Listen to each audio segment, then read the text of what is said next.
چونکہ اس کو آخرت کی تیاری کرنی ہے۔ عربوں میں ایک دستور تھا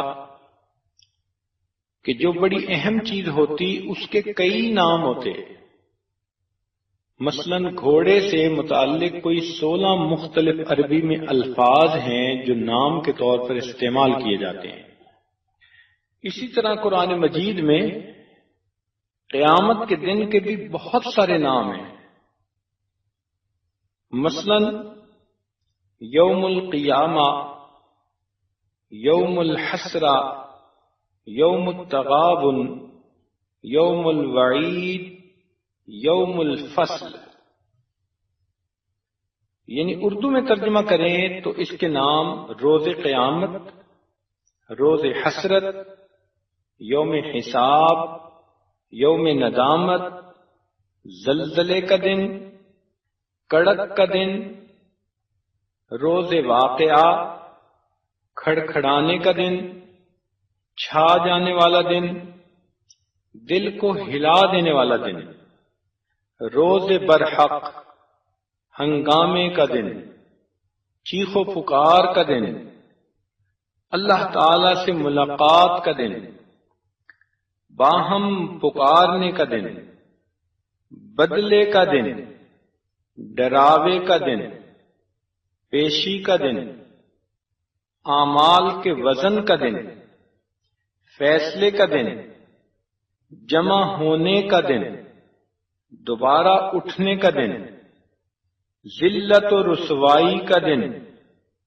سخت دن، انصاف کا دن، پھیلنے کا دن، بلا شک و شبہ دن، وہ دن جس میں کوئی کسی کے کام نہ آئے گا، اور وہ دن جس میں کہ آنکھیں کھلی کی کھلی رہ جائیں گی۔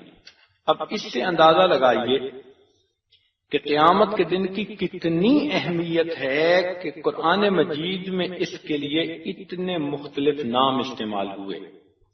چنانچہ قیامت کے دن کا واقعہ بہت بڑی بات ہے۔ جب بڑے کسی چیز کو بڑا کہیں تو وہ بہت بڑی ہوا کرتی ہے۔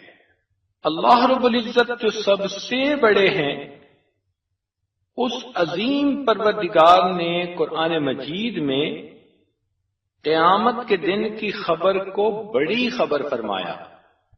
عما یتساءلون عن النبأ العظیم، فرمایا اے میرے محبوب یہ پوچھتے ہیں آپ سے بڑی خبر کے بارے میں۔ اب سوچنے کی بات ہے کہ جب اللہ رب العزت نے اس کو بڑی خبر کہا تو پھر یہ کتنی اہم بات ہو۔ دنیا میں آدم علیہ السلام کو جنت سے زمین پر اتارا گیا، اس کو بڑی خبر نہیں کہا۔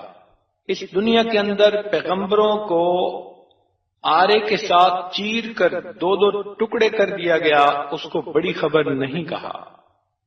نوح علیہ السلام کے زمانے میں طوفان آیا، کشتی میں جو لوگ موجود تھے ان کے علاوہ سب کو فنا کر دیا گیا، اس کو بڑی خبر نہیں کہا۔ حضرت ابراہیم علیہ السلام کو آگ کی چتا میں ڈال دیا گیا، اس کو بڑی خبر نہیں کہا۔ ابراہیم علیہ السلام نے بیٹے کے گلے پر چھری چلائی ذبح کرنے کے لیے، اس کو بڑی خبر نہیں کہا۔ حضرت موسیٰ علیہ السلام کی آنکھوں کے سامنے فرعون غرق ہوا، اس کو بڑی خبر نہیں کہا۔ حضرت یونس علیہ السلام مچھلی کے پیٹ میں کئی دن رہے، اس کو بڑی خبر نہیں کہا۔ قوم عاد کے اوپر عذاب آیا اور ان کو زمین کے پٹخ پٹخ کے مار دیا گیا، اس کو بڑی خبر نہیں کہا۔ قوم سمود والوں نے چیخ سنی اور ساری کی ساری قوم تباہ ہو گئی، اس کو بڑی خبر نہیں کہا۔ لوط علیہ السلام کی قوم پر پتھر برسا دیے گئے، اس کو بڑی خبر نہیں کہا۔ بنی اسرائیل کے چہرے مسخ کر کے ان کو بندر اور خنزیر بنا دیا، اس کو بڑی خبر نہیں کہا۔ حتیٰ کہ حضرت عیسیٰ علیہ السلام کو آسمانوں پر اٹھا لیا، اس کو بڑی خبر نہیں کہا۔ البتہ جب اللہ رب العزت کے محبوب تشریف لائے، اس بڑے پیغمبر علیہ السلام پر اللہ نے وحی فرمائی، اے میرے محبوب قیامت کے دن کی ملاقات کا دن وہ بہت بڑی خبر ہے۔ تو اس سے اندازہ لگائیے کہ اس دن کی کس قدر اہمیت ہے۔ ایک جگہ اللہ تعالیٰ فرماتے ہیں ان زلزلۃ الساعۃ شیء عظیم، قیامت کے دن کا زلزلہ وہ بہت بڑی بات ہے، بڑا حادثہ ہے۔ تو کہیں نبأ عظیم کہا بڑی خبر، کہیں شیء عظیم کہا بڑا حادثہ۔ اب دیکھیے 1556 عیسوی میں چین کے صوبہ شئی میں ایک عظیم زلزلہ آیا جس میں 8 لاکھ انسان مر گئے، مگر یہ بڑی خبر نہیں۔ قیامت کے دن کا زلزلہ بہت ہی عجیب بات ہوگی، ستارے ٹوٹ جائیں گے، سورج گرہن چاند گرہن لگ جائے گا، اور زمین تیزی سے چلے گی۔ وَأَلْقَتْ مَا فِيهَا وَتَخَلَّتْ، زمین کے اندر جو کچھ ہوگا سب نکل کر باہر آ جائے گا، پہاڑ روئی کے گالوں کی طرح چلتے ہوں گے۔ یہ بہت بڑی بات ہے، حادثہ ہے جو اس دن پیش آئے گا۔ اسی لیے اللہ رب العزت نے قرآن مجید میں قسمیں کھا کر اس دن کے بارے میں فرمایا ہے کہ وہ دن یقیناً آ کر رہے گا، وہ دن یقیناً آ کر رہے گا۔ تو اب دیکھیے کہ اللہ رب العزت قسمیں کھا رہے ہیں، فرما رہے ہیں کہ یقیناً وہ دن آ کر رہے گا۔ تو ہمیں اس دن کے لیے آج سے تیاری کرنی ہے۔ سورہ زاریات میں اللہ رب العزت نے 4 قسمیں کھائیں، سورت مرسلات میں اللہ تعالیٰ نے 5 قسمیں اکٹھی کھا کر فرمایا انما توعدون لصادق، جو قیامت کے دن کا تمہارے ساتھ وعدہ کر دیا گیا وہ 100% سچا ہے۔ سورہ یونس میں اللہ تعالیٰ فرماتے ہیں ای وربی انہ لحق، اللہ اکبر۔ تو جب قسمیں کھا کر پروردگار کہہ رہے ہیں تو اس کا مطلب ہے کہ یقیناً وہ بہت بڑی بات ہے۔ فرمایا یوم تشقق السماء بالغمام ونزل الملائکۃ تنزیلا الملک یومئذ الحق للرحمن وکان یوما علی الکافرین عسیرا ویوم یعد الظالم علی یدیہ یقول یا لیتنی اتخذت مع الرسول سبیلا یا ویلتا لیتنی لم اتخذ فلانا خلیلا، اے کاش میں نے فلاں کو دوست نہ بنایا ہوتا، لقد اضلنی عن الذکر بعد اذ جاءنی وکان الشیطان للانسان خذولا۔ تو آج دنیا میں جو نفس کی خاطر دوستیاں ہوں گی قیامت کے دن کی یہ حسرت بن جائیں گی۔ کہیں فرمایا اذا السماء انشقت، کہیں فرمایا اذا السماء انفطرت، کہیں کہا اذا زلزلت الارض زلزالها، کہیں فرمایا القارعۃ ما القاریہ، کہیں فرمایا یوم یفر المرء من اخیہ وامہ وابیہ وصاحبتہ وبنیہ، کہیں فرمایا یوم یحمى علیہا فی نار جہنم فتکوی بہا جباہہم وجنوبہم وظہورہم ھذا ما کنزتم لانفسکم فذوقوا ما کنتم تکنزون، کہیں فرمایا یومئذ تعرضون لا تخفی منکم خافیہ، کہیں کہا کل امت تدعی الی کتابها۔ قیامت کے دن اللہ تعالیٰ میزان عدل کو قائم کریں گے، وَنَضَعُ الْمَوَازِينَ الْقِسْطَ لِيَوْمِ الْقِيَامَةِ، کہیں فرمایا وَكَفَى بِنَا حَاسِبِينَ، اور ہم حساب لینے والے کافی ہیں۔ تو اس لیے اس قیامت کے دن کی آج تیاری کرنا یہ بہت اچھی بات ہے۔ جب ذہن میں یہ بات سما جائے پھر دنیا کی چکا چوند انسان کو راستے سے ہٹا نہیں سکتی۔ کہتے ہیں کہ سلطان بہاؤالدین کا بیٹا سلطان حمید الدین یہ مکران کا حاکم تھا، اس کے گھر کی ایک خادمہ تھی زینت اس کا نام تھا، وہی ان کے کمرے کی صفائی کرتی، ان کا بستر بناتی تھی۔ ایک دن جو اس نے ان کے لیے بستر سجایا تو تھکی ہوئی تھی، اس کے دل میں خیال آیا کہ میں دیکھوں تو صحیح بستر کیسے ہے۔ وہ جو اس کے اوپر لیٹی تو اس کی آنکھ ہی لگ گئی۔ اب جب سلطان حمید الدین اپنے کمرے میں سونے کے لیے آئے تو انہوں نے اپنے بستر پر ایک نوکرانی اور خادمہ کو دیکھا تو بہت غصہ آیا۔ اس کی جرت، یہ میرے بستر پر لیٹے؟ چنانچہ قریب آ کر انہوں نے سر کے بالوں سے اس کو پکڑا اور بال کھینچ کے اس کو کھڑا کر دیا۔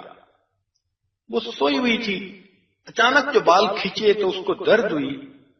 جب انہوں نے اس کو کھڑا کیا تو اس کے چہرے پہ 2 تھپڑ لگائے۔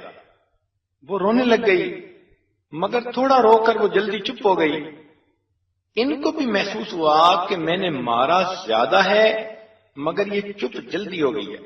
تو انہوں نے اس سے پوچھا کہ بتاؤ تم اتنا جلدی چپ کیوں ہو گئی؟ وہ کہنے لگی بادشاہ سلامت، آپ نے مجھے مارا، بالوں سے پکڑ کے اٹھایا، مجھے تکلیف ہوئی، اس تکلیف کی وجہ سے میں رو پڑی، مگر اتنا جلدی چپ کیوں کر گئی؟ وہ کہنے لگی کہ مجھے ایک خیال آ گیا۔ کیا خیال آیا؟ کہ بادشاہ سلامت مجھے یہ خیال آیا، میں اس بستر پر تھوڑی دیر کے لیے لیٹی ہوں اور مجھے اتنی سزا ملی ہے، آپ روزانہ اس بستر پر سوتے ہیں، آخرت میں آپ کے ساتھ کیا معاملہ ہوگا؟ بس اس لڑکی کا یہ بات کرنا تھا کہ بات دل میں اتر گئی۔ چنانچہ ان کے نانا سید احمد توختہ رحمت اللہ علیہ لاہور میں رہتے تھے۔ یہ اپنی سلطنت کو چھوڑ کر ان کے پاس آئے، پھر ان سے انہوں نے اللہ اللہ سیکھا، حتیٰ کہ سلسلہ شتاریہ کے صاحب نسبت شیخ بن گئے۔ تو جب اس دن کا یقین دل میں آ جاتا ہے پھر انسان کو دنیا کی چیزیں ہیچ نظر آتی ہیں۔ تو دل کے اندر اگر یہ خوف ہو کہ میں نے اللہ رب العزت کے حضور پیش ہونا ہے تو پھر انسان گناہوں سے بچتا ہے۔ کوئی کام ایسا نہیں کرتا کہ جس سے اللہ رب العزت ناراض ہو جائے۔ چنانچہ ایک قصاب کی نیت کسی باندی کے بارے میں بری تھی۔ ایک مرتبہ وہ باندی کسی کام کے لیے باہر نکلی تو یہ قصاب کا لڑکا اس کے پاس پہنچ گیا اور اس نے اس کے ساتھ برے ارادے کا اظہار کیا۔ تو اس باندی نے جواب دیا کہ جتنا تمہیں مجھ سے تعلق ہے اس سے زیادہ میں تعلق اپنے دل میں محسوس کرتی ہوں آپ کے لیے، مگر میں قیامت کی رسوائی سے ڈرتی ہوں، اس لیے میں کوئی گناہ کا کام نہیں کرنا چاہتی۔ اس لڑکی کے پرخلوص الفاظ اس نوجوان کے دل پر گزرے، اللہ نے اس کو توبہ کی توفیق عطا فرما دی۔ تو اگر یہ خیال ہو نا کہ اللہ رب العزت ہمیں دیکھتے ہیں اور ہمیں قیامت کے دن اس پروردگار کے سامنے پیش ہونا ہوگا تو پھر کام آسان بن جائے۔ چنانچہ اسی قسم کا ایک واقعہ لکھا ہے ایک بادشاہ کے بارے میں کہ اس نے اسی طرح کسی اچھی شکل کی خاتون کو اپنے پاس برے ارادے سے بلوایا اور اسے کہا کہ دروازے بند کر دو اور میرے پاس آ جاؤ۔ وہ مجبور تھی، معذور تھی، دروازے بند کرتی تھی مگر دل ٹوٹا ہوا تھا، اس کو ذرا دیر لگی۔ تو بادشاہ نے اس سے پوچھا کہ کیا بات ہے، کیوں اتنی دیر لگ رہی ہے؟ اس نے کہا بادشاہ سلامت دروازہ بند نہیں ہو رہا۔ تو بادشاہ کہنے لگا کون سا دروازہ بند نہیں ہوتا؟ اس نے آگے سے جواب دیا بادشاہ سلامت جن دروازوں سے مخلوق دیکھتی ہے میں نے وہ سب دروازے بند کر دیے، مگر جس دروازے سے پروردگار دیکھتا ہے میں وہ دروازہ بند نہیں کر سکتی۔ اللہ رب العزت نے اس نیک خاتون کے ان الفاظ پر اس آدمی کو توبہ کی توفیق عطا فرمائی۔ تو اس دن کے بارے میں ہر وقت ذہن میں سوچ رہنی چاہیے، ہم اپنا قدم اٹھاتے ہوئے سوچیں کہ یہ قدم اللہ رب العزت کے سامنے سرخرو کرے گا یا اس کے سامنے شرمندہ کرے گا۔ رات کو سونے سے پہلے اپنے دن کے اعمال کا جائزہ لیں، اپنا محاسبہ کریں کہ پروردگار عالم نے قیامت کے دن جب مجھ سے پوچھنا ہے تو میں اس کا کیا جواب دے سکوں گا۔ ایک باپ اپنے بیٹے کے ساتھ جا رہا تھا، راستے میں ان کو انگوروں کا باغ ملا۔ تو باپ کا دل للچایا کہ میں اس میں سے کچھ انگور توڑ کر لاؤں اور کھائیں گے۔ اس نے بیٹے کو کہا کہ بیٹے تم کھڑے ہو نا، میں جا کے انگور کا خوشہ توڑتا ہوں، اور اگر کوئی بندہ آنے لگے تو تم مجھے فوراً آواز دے دینا۔ باپ گیا، اس نے انگور کے خوشے کو توڑنا چاہا، جیسے ہی ہاتھ لگایا تو اس کے بیٹے نے فوراً شور مچانا شروع کر دیا، یا ابی یا ابی احد یرانا، اے بجان اے بجان، ایک ہمیں دیکھ رہا ہے، ایک ہمیں دیکھ رہا ہے۔ تو آدمی ڈر کے واپس آ گیا، لیکن جب بیٹے کے قریب پہنچا تو اس نے دیکھا کہ دیکھنے والا تو کوئی ہے نہیں۔ تو اس نے اپنے بیٹے سے کہا کہ کون دیکھ رہا ہے؟ تو بیٹے نے کہا کہ ابا جان، یہاں انسان کوئی نہیں دیکھ رہا مگر انسانوں کا پروردگار تو ہمیں دیکھ رہا ہے۔ تو یہ چیز کہ اللہ رب العزت کا ہر وقت استحضار رہے، پھر انسان اپنی شہوات کو قابو میں لے آتا ہے، انسان بن کے رہتا ہے، اس پر حیوانیت سوار نہیں ہوتی۔ صحابہ کرام رضی اللہ تعالیٰ عنہم کی یہی کیفیت تھی۔ چنانچہ حارث رضی اللہ عنہ ایک صحابی ہیں، صبح صبح نبی علیہ السلام کو آ کر ملے تو نبی علیہ السلام نے فرمایا کیف اصبحت یا حارثہ، اے حارث آپ نے کیسے صبح کی؟ انہوں نے کہا اصبحت مؤمنا حقا، اے اللہ کے نبی میں نے پکا مومن ہونے کی حیثیت میں صبح کی۔ نبی علیہ السلام نے فرمایا کہ حارثہ ہر چیز کی علامت ہوتی ہے، وما علامت ایمانکم، تمہارے اس ایمان کی علامت کیا ہے، دلیل کیا ہے؟ انہوں نے کہا اللہ کے نبی میری یہ کیفیت ہے کہ مجھے ہر وقت یوں محسوس ہوتا ہے کہ اللہ رب العزت نے قیامت کا دن قائم کر دیا ہے، انسانوں کے اعمال تل رہے ہیں، میں عرش کے سامنے ہوں، کوئی جنت میں جا رہا ہے، کوئی جہنم میں جا رہا ہے۔ نبی علیہ السلام نے فرمایا حارثہ مبارک ہو تم کو، تم وہ بندے ہو اللہ نے تمہارے سینے کو ایمان کے نور سے منور کر دیا ہے۔ چنانچہ عمر رضی اللہ تعالیٰ عنہ اپنے دور خلافت میں ایک دفعہ صبح کے وقت جا رہے تھے، ایک گھر سے دو عورتوں کے بولنے کی آواز آئی، قریب ہو کے سنا تو ایک بوڑھی عورت کی آواز تھی اور ایک جوان العمر لڑکی کی آواز تھی۔ بڑھیا نے پوچھا کیا بکریوں نے دودھ دے دیا؟ اس نے کہا جی ہاں دے دیا۔ کتنا دیا؟ اس نے کہا عام معمول سے ذرا کم دیا۔ تو بڑھیا کہنے لگی کہ پھر لینے والے تو پورا لینے آئیں گے، تم اس میں کچھ پانی ملا دو تاکہ مقدار پوری ہو جائے۔ بیٹی نے کہا کہ سنا نہیں کہ امیر المومنین عمر لانو نے اعلان کروایا ہے کہ پانی میں کوئی دودھ نہ ملائے؟ اس نے کہا اس وقت کون سا امیر المومنین دیکھ رہے ہیں؟ تو بیٹی نے جواب دیا کہ اگر عمر نہیں دیکھ رہے تو عمر کا پروردگار تو دیکھ رہا ہے۔ عمر لانو نے جب یہ گفتگو سنی تو واپس آئے، دن میں ان دونوں کو اپنے دربار میں بلایا، پتہ چلا ایک ماں ہے ایک بیٹی ہے اور بیٹی ابھی کنواری ہے۔ تو عمر لانو نے اس کو کہا کہ میرا بیٹا جوان ہے، میں اس لڑکی کو اپنی بچی اپنی بہو بنانا چاہتا ہوں، چنانچہ اس یقین ایمان کی صفت کی وجہ سے عمر لانو نے اس لڑکی کو اپنی بہو بنایا۔ کتابوں میں لکھا ہے کہ عمر لانو نے پھر اس کو کہا کہ بیٹی تمہارے ذمہ ایک کام ہے، تم روز وہ کام کرنا۔ اس نے پوچھا کون سا کام؟ فرمانے لگے کہ جب میں صبح تیار ہو کر اپنے دربار کے کام کے لیے جانے لگوں تو تم اس وقت میرے راستے میں آیا کرو اور میرے سامنے یہ الفاظ صرف بول دیا کرو کہ اگر عمر نہیں دیکھتا عمر کا پروردگار تو دیکھ رہا ہے۔ اتنا یہ فکرہ ان کو اچھا لگا کہ اس بچی کے ذمے لگایا کہ مجھے روز یہ فکرہ یاد دلایا کرو۔ عمر لانو کے بارے میں آتا ہے کہ ایک مرتبہ وہ بیٹھے تھے اکیلے، اچانک چونک پڑے، اپنی زبان سے کہنے لگے اگر عمر نہیں دیکھتا عمر کا پروردگار تو دیکھ رہا ہے۔ اس وقت کے جو چرواہے تھے ان کے دل میں بھی خوف خدا تھا۔ چنانچہ ایک بکریاں چرانے والا ملا عبداللہ ابن عمر لانو کو، انہوں نے کہا کہ بھائی آؤ ہمارے ساتھ کچھ کھا لو۔ اس نے کہا جناب میں تو روزے سے ہوں۔ بڑے حیران ہوئے کہ یہ پہاڑوں کے درمیان اس ویرانے میں بکریاں چراتا ہے، کوئی دیکھنے والا نہیں، اور یہ اس وقت روزے کی حالت میں ہے۔ آپ نے اسے کہا کہ ایک بکری ہمیں بیچ دو، ہم اس کو شام کو بھون لیں گے، ہم بھی کھائیں گے اور تم بھی اپنی افطاری کر لینا۔ اس نے کہا جناب بکریاں میری تو نہیں ہیں، مالک کی ہیں۔ ان کا تو مالک کو کہہ دینا کہ ایک بکری کو کوئی کھا گیا، جیسے بھیڑیے کھا جاتے ہیں۔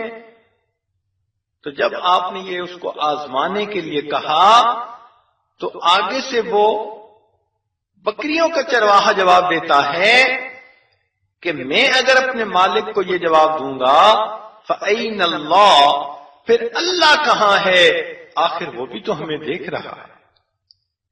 تو عبداللہ ابن ملانو یہ واقعہ سنایا کرتے تھے بعد میں، اور کہا کرتے تھے کہ دیکھو اس چرواہے نوجوان کے دل میں اس ویرانے میں بھی اللہ رب العزت کا خوف تھا، اور وہ روزے سے تھا، کوئی کام خلاف شریعت نہیں کرتا تھا۔ آج ہمارا اپنے نفس پہ کنٹرول کیوں نہیں؟ نہ ہماری آنکھیں کنٹرول میں، نہ زبان، نہ کان، نہ دل دماغ، نہ شرمگاہ۔ بنیادی وجہ یہ کہ آخرت کا یقین ہمارے دل و دماغ میں کمزور ہے، پکا ٹھکا یقین نہیں ہے کہ قیامت کے دن ہمارے ساتھ کیا ہونا ہے۔ ہم بہت ایزی لیتے ہیں اور سمجھتے ہیں کہ اچھا جب وہاں جائیں گے تو دیکھی جائے گی، یعنی ہمارا رسپانس ایسا ہوتا ہے کہ بھئی ہم جائیں گے تو وہاں کوئی جوڑ توڑ کر لیں گے، حالانکہ ایسا تو نہیں ہوگا۔ آج اس دن کے لیے تیاری کا وقت ہے۔ اس دن کی سختی سے نبی علیہ الصلوۃ والسلام اتنا گھبراتے تھے کہ ایک حدیث پاک میں ہے نبی علیہ السلام نے کہا یا لیت رب محمد لم یخلق محمدا، اے کاش محمد صلی اللہ علیہ وسلم کا پروردگار محمد صلی اللہ علیہ وسلم کو پیدا ہی نہ کرتا۔ سیدنا صدیق اکبر اس لیے کہا کرتے تھے یا لیتنی کنت عصفورا، اے کاش کہ میں کوئی پرندہ ہوتا، مومن کے بدن کا بال ہوتا، میں کوئی گھاس کا تنکا ہوتا، تاکہ قیامت کے دن مجھے اللہ تعالی کے سامنے پیش ہی نہ ہونا پڑتا۔ چنانچہ ایک مرتبہ عبداللہ ابن مسعود رضی اللہ تعالیٰ عنہ بیٹھے ہوئے تھے، ایک سائل آیا، اس نے سوال پوچھا، آپ نے جواب دیا۔ جواب لینے کے بعد جب وہ واپس جانے لگا تو اس نے دعائیہ کلمات میں کہا یا لیتنی اکون من اصحاب الیمین، اے کاش کہ میں اصحاب یمین میں سے ہو جاؤں۔ تو عبداللہ ابن مسعود نے فرمایا یا لیتنی کنت اذا مت لم عبس، اے کاش کہ میں جب مروں تو قیامت کے دن مجھے اٹھایا ہی نہ جائے، میں اللہ کے سامنے پیش ہونے کے قابل بھی نہیں۔ چنانچہ رابع بصریہ اللہ کی نیک بندی، ان کے سامنے ایک آدمی بھنا ہوا مرغ لایا کہ امی کھا لیجئے، رابع بصریہ نے رونا شروع کر دیا۔ لوگوں نے کہا کہ آخر آپ کیوں رو رہی ہیں؟ فرمانے لگیں کہ مجھ سے تو یہ مرغ اچھا، پہلے اس کی جان نکالی گئی، پھر اس مرغ کو آگ پر بھونا گیا، اور اگر رابعہ کی قیامت کے دن بخشش نہ ہوئی تو رابعہ کو تو جہنم میں زندہ حالت میں بھونا جائے گا۔ عمر بن عبدالعزیز رحمۃ اللہ علیہ کی ساری زندگی شریعت و سنت کے اوپر گزری۔ ایک مرتبہ ان کی رشتے میں کوئی نانی دادی بوڑھی عورت تھی، وہ آئی اور کہنے لگی کہ جیسے پہلے بادشاہوں نے خزانے کے منہ کھول رکھے تھے، آپ ایسا کیوں نہیں کرتے؟ انہوں نے ایک آدمی کو کہہ کر ایک دینار منگایا اور اس کو آگ میں گرم کر کے گوشت کی ایک بوٹی پڑی تھی اس گوشت کے اوپر رکھ دیا۔ جب کچے گوشت کے اوپر سرخ جو ہے آگ میں کیا ہوا دینار رکھا گیا تو گوشت جلنے لگا اور بو آنے لگی۔ تو وہ بڑھیا کہنے لگی آپ نے ایسا کر کے کیوں بدبو مچا دی، بیٹھنا مشکل ہو گیا۔ انہوں نے اس بڑھیا فتنے کی بڑھیا کو جواب دیا کہ دیکھیں اگر آپ اس تھوڑے سے گوشت کی بدبو اتنی محسوس کرتی ہیں کہ برداشت نہیں کر سکتی تو جب قیامت کے دن تمہارے اس کام کی وجہ سے مجھے جہنم میں جلایا جائے گا تو پھر میرا کیا حال ہو۔ مالک ابن دینار رحمۃ اللہ علیہ ایک نیک بزرگ بندے گزرے ہیں اللہ کے، ایک دن دھوپ میں کھڑے ہوئے دعائیں مانگ رہے تھے۔ کسی نے کہا ذرا دیکھیں تو صحیح کیا دعا مانگ رہے ہیں۔ تو جب وہ قریب ہوا تو اس نے کیا دیکھا کہ وہ اللہ سے دعا یہ مانگ رہے تھے، اے اللہ، آپ نے قرآن مجید میں فرمایا یوم یسأل الصادقین عن صدقہم، کہ قیامت کے دن ہم سچوں سے ان کی سچائی کے بارے میں پوچھیں گے۔ اے پروردگار، جب آپ جن کو خود سچا فرما رہے ہیں یہ کہہ رہے ہیں ہم ان سچوں سے ان کی سچائی کے بارے میں پوچھیں گے، تو اللہ پھر اس دن ہم جیسے جھوٹوں کا کیا حال ہوگا۔ یہ وہ دن ہوگا جب ہر انسان کے گناہوں پر 4 گواہیاں پیش کی جائیں گی۔ ایک تو انسان کے جسم کے اعضاء گواہی دیں گے، اور انسان اپنے جسم کے اعضاء کے اوپر ناراض ہوگا۔ لما شہدتم علینا، تم نے کیوں میرے اوپر گواہی دی؟ قالوا انطقنا اللہ الذی انطق کل شیء، اعضاء جواب دیں گے کہ جناب ہمیں اس پروردگار نے گویائی عطا کی جنہوں نے ہر چیز کو بلوایا۔ تو پھر پتہ چلے گا کہ جن اعضاء کی لذت کے لیے ہم گناہ کرتے تھے وہی اعضاء قیامت کے دن ہمارے خلاف گواہ بن جائے۔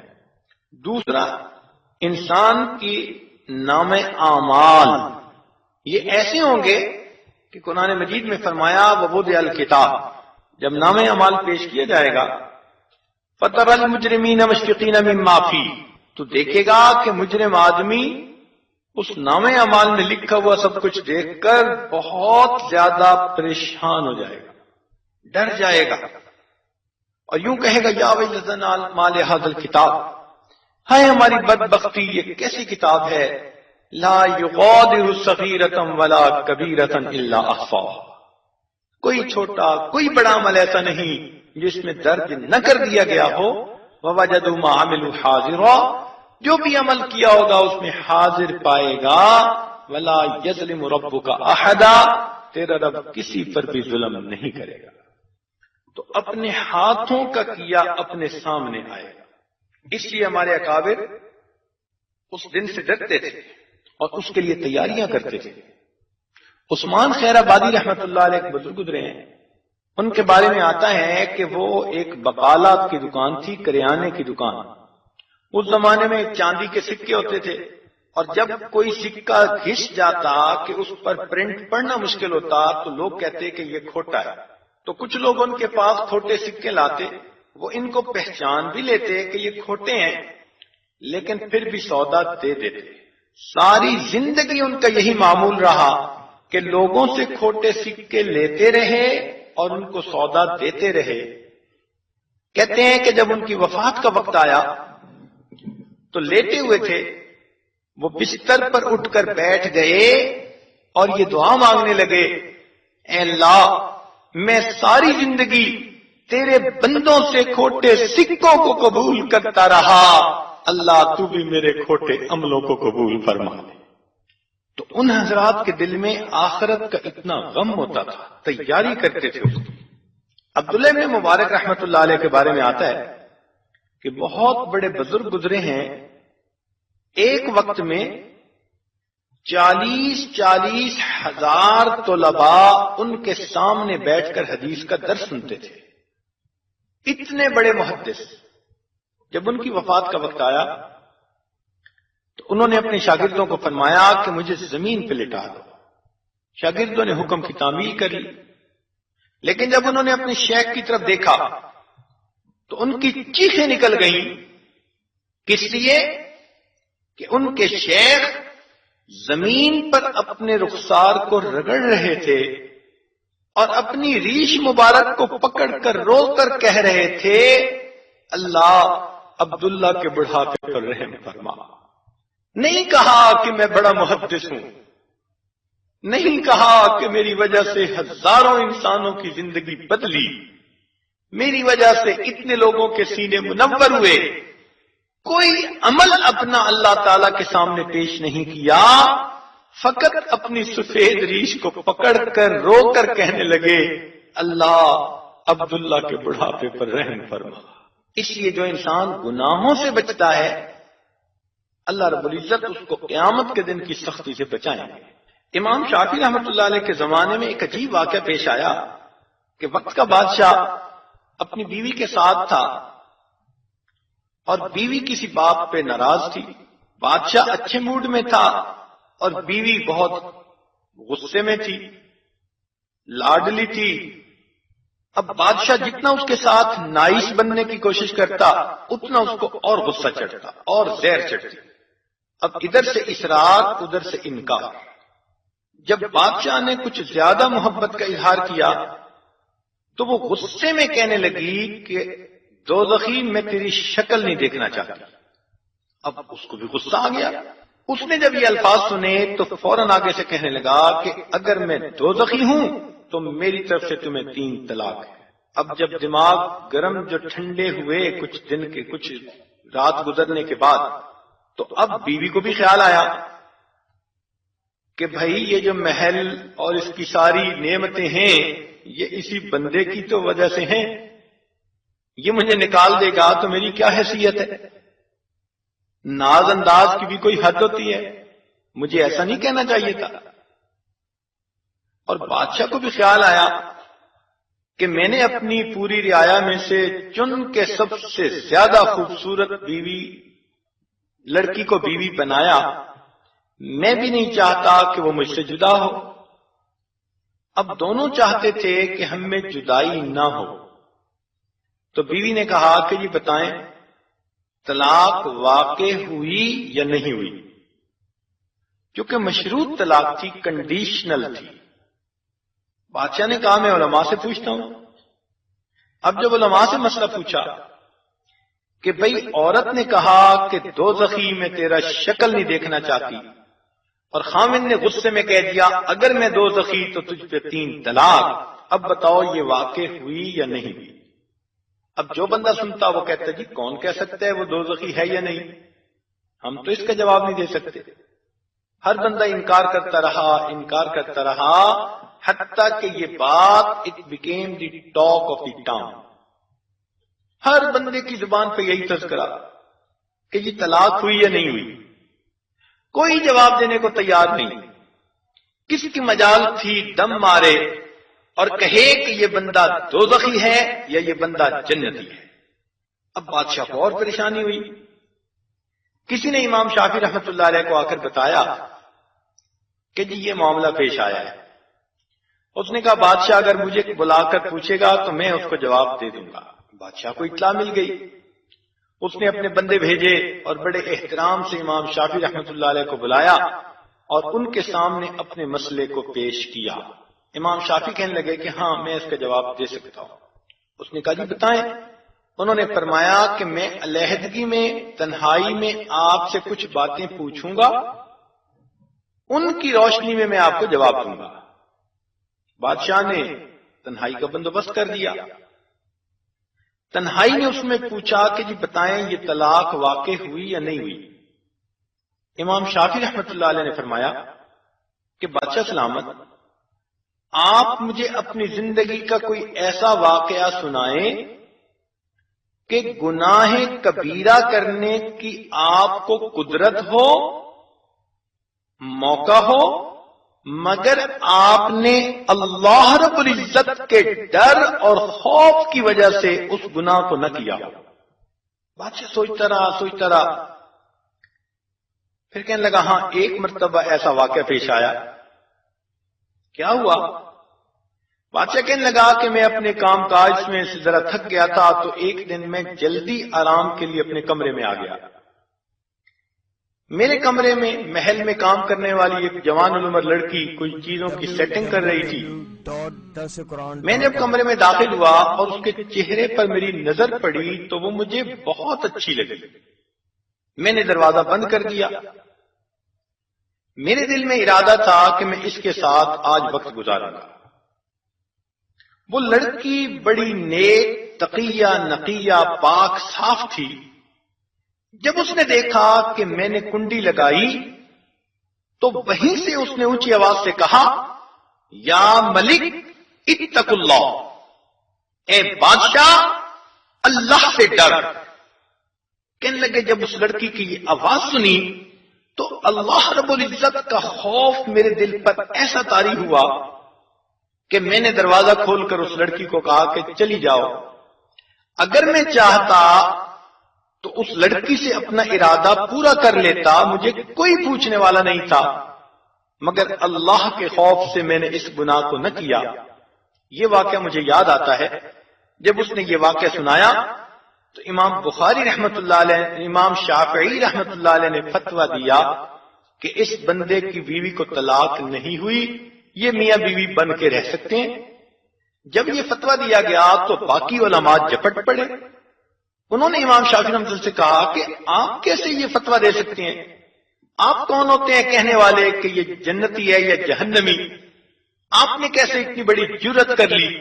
تو امام شافعی رحمۃ اللہ نے فرمایا کہ بھائی یہ فتویٰ میں نے نہیں دیا، یہ فتویٰ قرآن مجید میں اللہ رب العزت نے دیا ہے۔ قرآن مجید کی آیت ہے وَأَمَّا مَنْ خَافَ مَقَامَ رَبِّهِ، اور جو اپنے رب کے سامنے کھڑے ہونے سے ڈر گیا، وَنَهَى النَّفْسَ عَنِ الْهَوَىٰ، اور اس نے اپنے نفس کو خواہشات میں پڑنے سے بچا لیا، فَإِنَّ الْجَنَّةَ هِيَ الْمَأْوَىٰ، اس کا ٹھکانہ جنت ہوگی۔ چونکہ گناہ کبیرہ کو اس نے اللہ کے خوف کی وجہ سے چھوڑا، اس لیے قرآن کا فتویٰ اللہ اس کو جنت عطا فرمائے گا۔ ہمیں بھی چاہیے کہ ہم اس قیامت کے دن کی ذلت و رسوائی سے بچنے کے لیے آج تیاری کریں۔ کون ہے جو قیامت کے دن اللہ کے حضور پیش ہونے کی جرأت رکھتا؟ کہتے ہیں کہ اصفہان میں ایک بادشاہ گزرا ہے، اس کا نام تھا سلطان ملک شاہ۔ ایک مرتبہ اس نے دوستوں کے ساتھ جنگل میں شکار کا پروگرام بنایا اور اس کے ساتھ اس کے سیکیورٹی گارڈ بھی بہت زیادہ تھے۔ 3 دن اس نے جنگل میں رہ کے شکار کھیلنا تھا۔ تو اس کے جو پولیس والے تھے انہوں نے دیکھا کہ ایک بڑھیا کی وہاں چھوٹی سی کٹیا بنی ہے، کمرہ بنا ہے۔ اس بڑھیا کی ایک گائے تھی، اسی کے دودھ پر اس بوڑھی عورت کا گزر بسر تھا۔ ان کو تو خیال آیا کہ ہمیں کچھ گوشت بھون کے کھانا چاہیے، چنانچہ انہوں نے بڑھیا کی گائے کو ذبح کر دیا اور اس کے گوشت بھون کے کھا لیے، کباب بنا کے کھا لیے۔ بوڑھی عورت نے کہا کہ اللہ کے بندو مجھے کچھ پیسے دے دو، میں کوئی اور گائے خرید لوں۔ انہوں نے پیسے بھی نہ دیے۔ بڑھیا نے کہا کہ اچھا مجھے بادشاہ سے بات کرنے دو، انہوں نے بادشاہ سے بات بھی نہ کرنے دی۔ تو وہ بوڑھی عورت بڑی پریشان ہوئی کہ اب میرا کیا بنے گا۔ چنانچہ اس نے ایک عالم سے پوچھا کہ میرے ساتھ دیکھو یہ ظلم ہوا ہے، اب میں اپنے گزرے اوقات کے لیے کیا کروں گی؟ اس عالم نے کہا کہ دیکھیں بادشاہ بڑا نیک دل ہے۔ بڑھیا نے کہا میں ان تک کیسے پہنچوں؟ اس نے کہا دیکھو پرسوں اس بادشاہ نے واپس گھر جانا ہے اور واپس جانے کے لیے راستے میں دریا پڑتا ہے، ایک ہی اس کا پل ہے اور اس بادشاہ نے اس پل سے گزرنا ہے، تم پل پہ جا کے کھڑی ہو جاؤ، جب بادشاہ کی سواری گزرے تو سواری کو روک کر تم اپنی بات کر لینا۔ خیر اس بوڑھی عورت کو بات سمجھ آ گئی، چنانچہ وہ پل پہ چلی گئی اور وہاں انتظار میں بیٹھ گئی۔ جب ملک شاہ کی سواری وہاں سے گزری تو اس نے آگے بڑھ کر اس کی لگام پکڑ کے اس کو کھڑا کر لیا۔ بادشاہ نے کہا بڑی اماں کیا بات ہے؟ کہنے لگی ملک شاہ ذرا نیچے آؤ۔ ملک شاہ نے پوچھا کس لیے نیچے آؤں؟ بڑھیا کہنے لگی کہ بادشاہ سلامت، میرا اور آپ کا ایک مقدمہ ہے، میں آپ سے صرف اتنا پوچھنا چاہتی ہوں اس مقدمے کا فیصلہ اس پل پہ کرنا چاہتے ہو یا قیامت کے دن پل صراط پہ کرنا چاہتے ہو؟ کہتے ہیں کہ اس نے جب یہ الفاظ سنے اس کو تو پسینے چھوٹ گئے، سواری سے نیچے اترا، بڑھیا کی بات سنی، 70 گایوں کے برابر اس کو قیمت بھی ادا کی اور اس کے سامنے ہاتھ جوڑ کے معافی بھی مانگی اور کہا کہ اماں معاف کر دینا، جو مقدمہ ہے یوں سمیٹو، میں قیامت کے دن پل صراط پہ مقدمے کا جو ہے فیس نہیں کر سکتا۔ اب ہم سوچیں، کیا ہم نے کبھی ایسا سوچا؟ ہمارے بھی تو دنیا جہان میں جھگڑے ہوتے ہیں، ہم کتنوں کی غیبت کرتے ہیں، کسی کو کمینہ کہا، کسی کو ذلیل کہا، کسی کو پتہ نہیں کیا کہا۔ کیا ہم نے کبھی کسی سے معافی مانگی؟ آج تو بندہ مرتا ہے نا تو جنازے کے وقت اعلان ہو جاتا ہے، جی اگر کسی سے زیادتی ہوئی ہو، کسی کا دل دکھا ہو تو معاف کر دے۔ وہ جن کا دل دکھا وہ اس کے جنازے میں آئیں گے۔ اس اعلان کا کیا فائدہ جو مرنے کے بعد کیا جائے گا؟ کاش کہ یہ اللہ کی بندی اپنی زندگی میں لوگوں سے اپنے حقوق بخشوا لیتی۔ تو مرنے کے بعد معافی کے اعلان کا کیا فائدہ؟ زندگی میں معافی مانگیے۔ چنانچہ اپنے قریب کی سہیلیوں سے، دوستوں سے، رشتہ دار عورتوں سے، ہمسائی عورتوں سے، سب سے معافی مانگیے، اور ان الفاظ میں معافی مانگیے کہ جی انسان خطا کا پتلا ہے، اگر آپ کے حقوق میں کوئی مجھ سے کمی بیشی ہو گئی ہو آپ معاف فرما دیجیے۔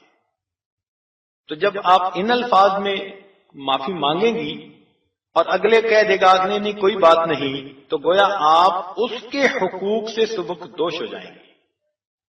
یہ تو اتنی معافی مانگنی چاہیے کہ ہر کسی سے، حتیٰ کہ بچوں سے مانگ لیں، خاوند سے مانگ لیں کہ جی انسان خطا کا پتلا ہے، اگر آپ کے حقوق میں کوئی مجھ سے کوتاہی ہوئی ہو تو آپ معاف کر دیجیے۔ ہمسائی کو بھی کہیں، سہیلی کو بھی کہیں، واقف کو بھی کہیں، ہر ایک سے معافی مانگیں۔ جو آپ کے محرم مرد ہیں ان محرم مردوں سے بھی معافی مانگ لیں۔ آج تو بہنیں بھائیوں کو بد دعائیں تو دے دیتی ہیں مگر کبھی بھائی سے معافی نہیں مانگتی۔ اب قیامت کے دن جب ہمارے مقدمے اللہ رب العزت کے حضور پیش ہوں گے تو ہم ان مقدموں کا کیسے فیصلہ کر لیں؟ اس لیے فرمایا کچھ لوگ پل صراط سے گزر رہے ہوں گے، ایک آواز آئے گی وَقِفُوهُمْ إِنَّهُمْ مَسْئُولُونَ، انہیں روک لو، ان سے کچھ بات پوچھی جائے گی۔ تو ان لوگوں کو پل صراط پہ ٹھہرا لیا جائے گا۔ کیا ہم چاہتے ہیں کہ ہمیں پل صراط پہ روکا جائے؟ اگر نہیں چاہتے تو ہم اپنے جھگڑوں کو سمیٹیں، ہم کسی سے خفا ہیں تو دل سے معاف کر دیں، ہمارے دل میں کسی کے بارے میں رنجش ہے، کینہ ہے، حسد ہے، بغض ہے، ہم اللہ کے لیے یہ سب کچھ نکال دیں اور دوسروں سے ہم معافی مانگ کے اپنے آپ کو بخشوا لیں۔ ہم قیامت کے دن اللہ رب العزت کے حضور ان مقدموں کو فیس کرنے کے قابل نہیں ہیں۔ یہ ہے آخرت کی تیاری۔ قیامت کا دن ایسا دن ہوگا، حدیث پاک میں آتا ہے نبی علیہ الصلوۃ والسلام نے ارشاد فرمایا کہ قیامت کے دن لوگ اٹھیں گے اور ان کے بدن پر کوئی بھی کپڑا نہیں ہوگا، جیسے ماں کے پیٹ سے پیدا ہوتے ہیں اس عالم میں اللہ کے حضور اٹھ کر کھڑے ہوں گے۔ تو سیدہ عائشہ صدیقہ رضی اللہ عنہا نے کہا اے اللہ کے نبی مرد اور عورتیں سب اسی طرح کھڑے ہوں گے؟ فرمایا ہاں۔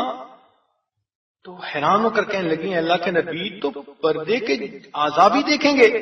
نبی علیہ السلام نے فرمایا اس دن کی ہیبت اتنی ہوگی کہ کسی کا اس طرف دھیان ہی نہیں جائے گا، آنکھیں پھٹی ہوئی ہوں گی۔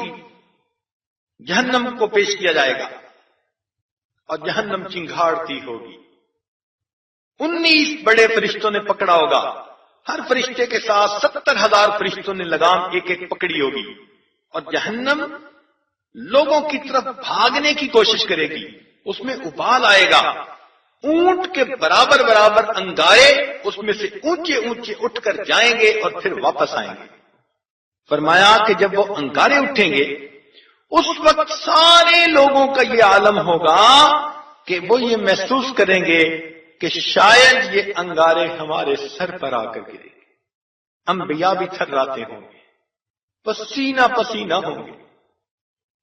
اس دن اللہ رب العزت حضرت عیسیٰ علیہ السلام سے پوچھے گا کہ کیا آپ نے ان عیسائیوں کو کہا تھا کہ مجھے معبود بنا لو؟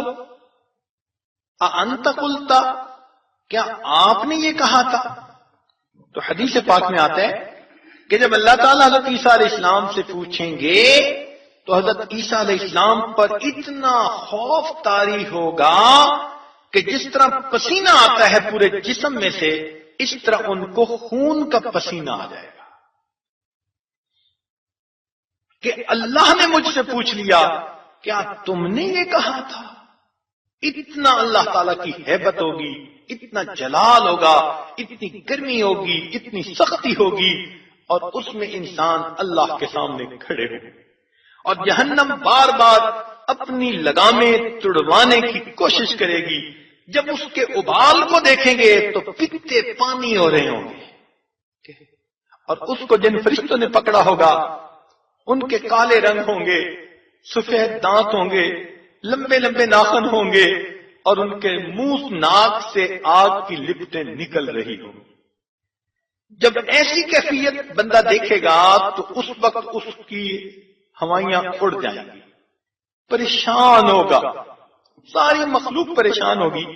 حدیث پاک میں آتا ہے کہ ساری مخلوق مل کر حضرت آدم علیہ السلام کی خدمت میں پیش ہوگی اور کہے گی کہ اے جد امجد، آپ ہمارے باپ ہیں، آپ اللہ تعالیٰ کے حضور دعا کیجئے کہ اللہ تعالیٰ ہمیں اس سختی سے بچائے، ہمارا حساب کتاب ہو اور فیصلہ ہو تاکہ جس نے جہاں جانا ہے وہ جائے۔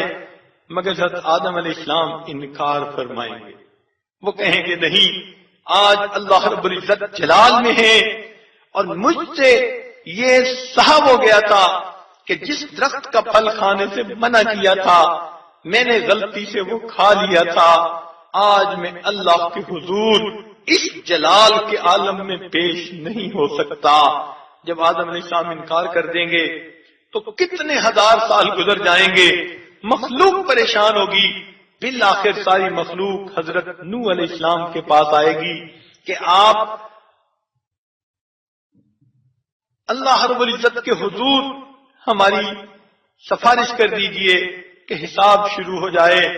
حضرت نوح علیہ السلام انکار کر دیں گے، فرمائیں گے نہیں، میں نے ایک بد دعا کی تھی اور چند بندوں کے سوا باقی سب لوگوں کو اللہ نے بنا کر دیا تھا، آج اللہ تعالیٰ کے سامنے جاتے ہوئے مجھے ڈر لگتا ہے، میں پروردگار کے سامنے پیش نہیں ہو سکتا۔ پھر لوگ حضرت ابراہیم علیہ السلام سے عرض کریں گے آپ انبیاء کے باپ ہیں، آپ اللہ کے حضور یہ بات پہنچا دیجئے۔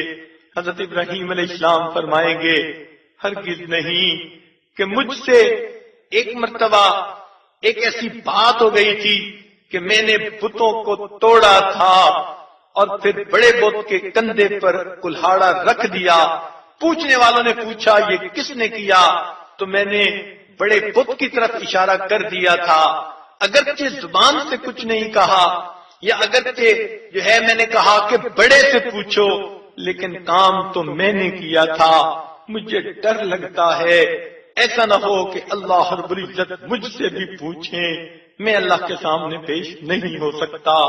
پھر بالآخر لوگ حضرت موسیٰ علیہ السلام کے پاس آئیں گے، وہ فرمائیں گے نہیں، مجھ سے غلطی سے ایک آدمی کو میں نے سمجھانے کے لیے مکہ مارا تھا اور وہ کمزور تھا، اس کی موت واقع ہو گئی تھی، میں تو اللہ تعالیٰ کے حضور نہیں جا سکتا۔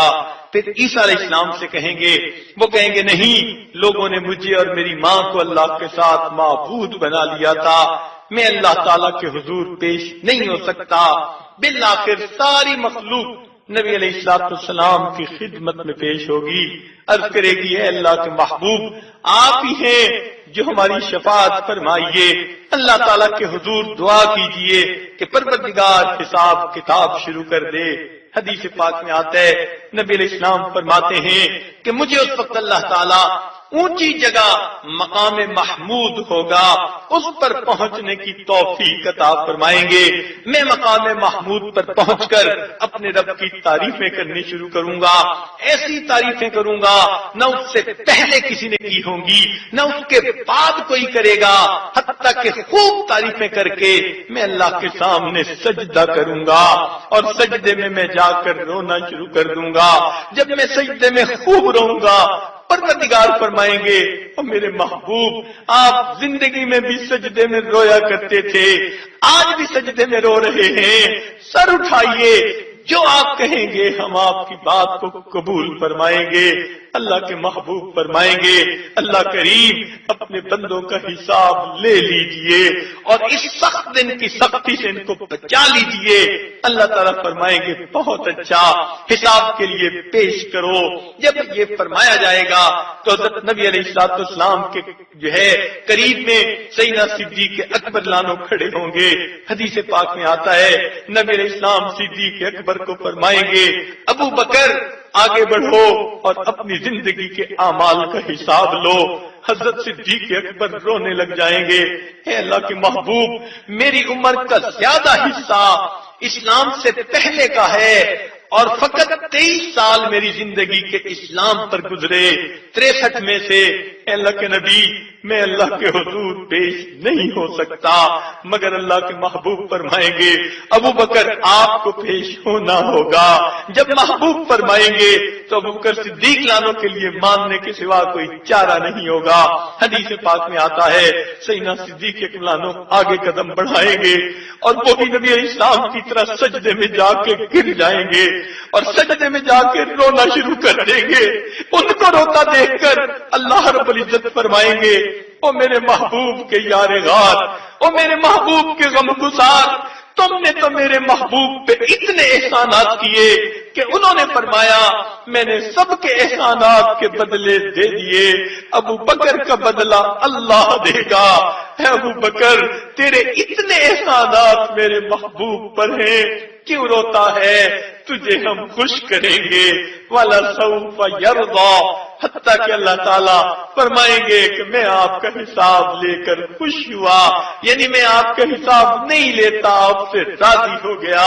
چنانچہ اس کے بعد نبی علیہ السلام حضرت عمر رضی اللہ عنہ کو فرمائیں گے، عمر رضی اللہ عنہ جب آگے بڑھیں گے حدیث پاک میں آتا ہے اول من یسلم علیہ الرب عمر عنہ جب قدم آگے بڑھائیں گے اللہ رب العزت سلام فرمائیں گے عمر تم پر سلامتی ہو، تم میرے محبوب کے مراد تھے اور تمہاری وجہ سے اسلام کو تقویت پہنچی۔ سبحان اللہ۔ چنانچہ ان کا حساب گویا ہو جائے گا۔ پھر اس کے بعد عثمان غنی لانوں کی باری آئے گی۔ حدیث پاک میں آتا ہے کہ جب حضرت عثمان غنی رضی اللہ عنہ آگے بڑھیں گے ان کا حساب بہت آسان ہو جائے گا۔ وہ کیسے؟ ایک مرتبہ عید کا دن تھا، نبی علیہ السلام عید پڑھنے کے لیے تشریف لے جانے لگے۔ اماں نے فرمایا، ام المومنین نے ایک عرض کیا کہ اے اللہ کے محبوب کچھ دے دیجئے، ہم آج سے پکائیں گے، مدینہ کے یتیم اور بیوائیں ہمارے گھروں میں آتے ہیں، خود بھی ہم کھائیں گے ان کو بھی کھلائیں گے۔ نبی علیہ السلام نے فرمایا میرے پاس تو کچھ بھی نہیں جو میں آپ کو دے سکوں۔ وہ خاموش ہو گئی۔ نبی علیہ السلام عید پڑھنے کے لیے تشریف لے گئے۔ جب عید کی نماز پڑھا کے واپس آئے کیا دیکھتے ہیں؟ گھر میں کھانے پکے ہیں اور یتیم بھی کھا رہے ہیں، بیوائیں بھی کھا رہی ہیں، تقسیم بھی ہو رہا ہے، گھر کے لوگ بھی استعمال کر رہے ہیں۔ نبی علیہ السلام نے پوچھا ام المومنین سے کہ یہ سب کچھ کیسے آیا؟ انہوں نے عرض کیا اے اللہ کے محبوب جب آپ نے فرمایا میرے پاس تو بھی کچھ نہیں اور آپ چلے گئے تو تھوڑی دیر کے بعد عثمان غنی رضی اللہ تعالی عنہ نے ایک اونٹ سامان سے لدا ہوا آپ کی ہر بیوی یعنی ام المومنین کی خدمت میں ہدیہ کے طور پر بھیجا۔ اس سامان سے ہم نے یہ کھانا بنایا اور اس سے ہم نے خود بھی کھایا، یتیموں کو کھلایا۔ نبی علیہ السلام کا دل خوش ہوا۔ آپ نے فرمایا اور دعا دی یا رحمان سہل الحساب علی العثمان، اے رحمان قیامت کے دن عثمان کے حساب کو آسان فرما دے۔ چنانچہ عثمان رضی اللہ عنہ جب آگے بڑھیں گے تو اللہ تعالیٰ ان کے نام اعمال پہ نظر ڈالتے ہی فرمائیں گے عثمان میرے محبوب کی دعا تھی، میں نے آپ کا حساب لے لیا۔ اس کے بعد علی رضی اللہ عنہ آگے بڑھیں گے۔ حدیث پاک میں آتا ہے اسرع المحاسبۃ یوم القیامت حساب علی، قیامت کے دن علی رضی اللہ عنہ کا حساب سب سے زیادہ جلدی لے لیا جائے گا۔ ان چاروں یاروں کے نام اعمال جب اللہ تعالیٰ دیکھیں گے تو اللہ تعالیٰ کا جلال اللہ کے جمال میں تبدیل ہو جائے گا۔ پھر باقی امت کا حساب کتاب اللہ تعالیٰ جمال سے لیں گے، پھر تو رحمت کے وہ نقشے قائم ہوں گے، لوگ دیکھتے رہ جائیں گے۔ کتابوں میں علماء نے لکھا ہے ایک فقیر اللہ کے سامنے پیش کیا جائے گا، کہے گا اللہ ساری زندگی لوگوں سے ٹکڑے مانگ کر گزارا کرتا تھا، میرے پلے کیا تھا جو میں آپ کے سامنے حساب پیش کروں؟ پروردگار فرمائیں گے ہاں میرے بندے، ہم نے تیرا رزق تھوڑا لکھا تھا اور تو اس پر صبر شکر کر کے رہا، چلو آج ہم تمہیں بغیر حساب کے جنت دیتے ہیں۔ وہ فقیر چند قدم تو اٹھائے گا، پھر کھڑا ہو جائے گا۔ اللہ تعالیٰ فرمائیں گے کیوں کھڑے ہو، جنت میں کیوں نہیں جاتے؟ عرض کہے گا اللہ میرے دل میں خیال آیا جن کے دروازوں پہ جا کے میں ٹکڑے کھایا کرتا تھا وہ تو پیچھے کھڑے ہیں، میں اکیلا جنت جا رہا ہوں۔ اس ایک بندے کے کہنے پر اللہ فرمائیں گے جس نے تمہیں ایک ٹکڑا بھی زندگی میں دیا، ہم تمہاری اس بات پر ان کو بھی جنت عطا فرما دیتے ہیں۔ پھر اللہ رب العزت کی یوں رحمتیں ہوں گی۔ لہذا آج وقت ہے ہم اپنی آخرت کی تیاری کر لیں، ایسا نہ ہو کہ قیامت کے دن ہمیں ٹوک لیا جائے، جہنم میں اندھے منہ ڈال دیا جائے، قیامت کے دن ہم سے کہہ دیا جائے بتاؤ تم نے زندگی کیسے گزاری تھی؟ آج ان تمام گناہوں سے بچنے کا وقت ہے۔ آج کی اس محفل میں بہت ساری معلمات ہیں، فاضلات ہیں، دین پڑھی ہوئی خواتین ہیں، ان کو تو اور زیادہ فکر مند ہونے کی ضرورت ہے۔ وہ عورتیں جو دین کے قریب بھی نہیں آئیں، دور دور رہ کر زندگی گزاری، ممکن ہے ان کے ساتھ تو کچھ آسانی کا معاملہ ہو جائے کہ وہ تو جانتی نہیں تھی، جاہل رہ کر زندگی گزاری، لیکن اگر علم والی وہاں پہنچ گئی اور اللہ کے محبوب نے فرما دیا کہ دوسری تو اس طرح گناہ کرتی تھی مگر تم نے تو علم پڑھا تھا، بخاری شریف پڑھی تھی، ترمذی شریف پڑھی تھی، تم تو میری روحانی بیٹی بنی تھی، تم نے میری بیٹی ہونے کی کیا لاج رکھی، تم نے دین پڑھنے کی کیا لاج رکھی، تم نے پردے میں رہ کر بھی گناہ کیے، بتاؤ تم نے اللہ سے کتنا ڈر کر زندگی گزاری، تو پھر اس دن ہمارا کیا بنے گا؟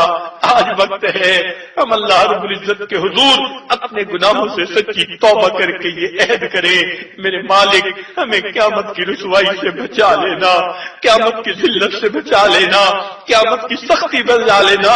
اے مالک ہم تو دھوپ کی گرمی برداشت نہیں کر سکتے، تیرے جہنم کی گرمی کہاں برداشت کریں گے؟ ہم تو ایک بندے کے سامنے کی جھڑکیاں برداشت نہیں کر سکتے، قیامت کے دن آپ کے محبوب کے سامنے کی رسوائی کیسے برداشت کریں گے؟ تو آج وقت ہے اپنے گناہوں کی معافی مانگنے کا۔ حضرت پیر دستگیر، حضرت پیرانے پیر، حضرت شیخ عبد القادر جیلانی رحمۃ اللہ علیہ کے بارے میں آتا ہے ایک مرتبہ دعائیں مانگتے رہے، اللہ میرے گناہوں کو معاف کر دینا، معاف کر دینا، معاف کر دینا۔ بہت دیر یہ دعا مانگتے رہے اور بالآخر کہنے لگے اے اللہ اگر آپ کا یہ فیصلہ ہو کہ میں نے معاف نہیں کرنا تو اللہ قیامت کے دن مجھے اندھا کھڑا کر دینا، اس لیے کہ آپ کے محبوب کے سامنے مجھے شرمندگی نہیں ہو، آپ کے محبوب کے سامنے رسوائی نہ ہو۔ اب سوچئے وہ حضرات تو اتنی بڑی باتیں سوچتے تھے، آج ہمیں چاہیے کہ ہم گناہوں سے بچ کر زندگی گزاریں۔ آج اللہ تعالی ہمارے سب گناہوں کو معاف فرما دے، قیامت کے دن ہمیں سرخرو فرمائے۔ وآخر دعوانا ان الحمد للہ رب العالمین۔ www.darsequran.com